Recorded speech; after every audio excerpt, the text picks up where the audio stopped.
মৃত ব্যক্তির পক্ষ থেকে কোরবানি করা যাবে কিনা এবং সেই গোশত নিজেরা খেতে পারবে কিনা?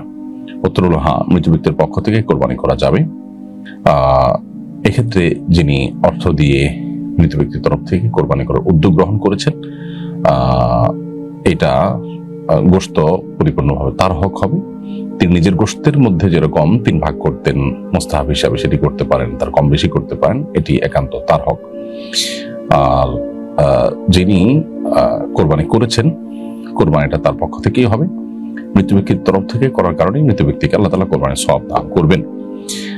আর এই বিষয়টি আলী রাদিয়াল্লাহু তাআলা আনহু থেকে বিভিন্ন সাহাবীদের থেকে প্রমাণিত রয়েছে, বর্ণিত রয়েছে।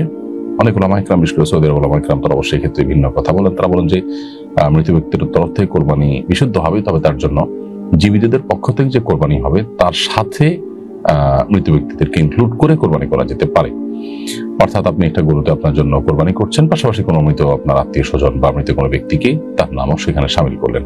তারা সেটাকে শর্ত জুড়ে দেন যে জীবিত ব্যক্তির সাথে মিলিয়ে মৃত ব্যক্তির কোরবানি করা যাবে। যদিও সাহাবা ইকরাম থেকে সাধারণভাবেই মৃত ব্যক্তির তরফ থেকে কোরবানি করার বিষয়টি প্রমাণিত বা বর্ণিত রয়েছে।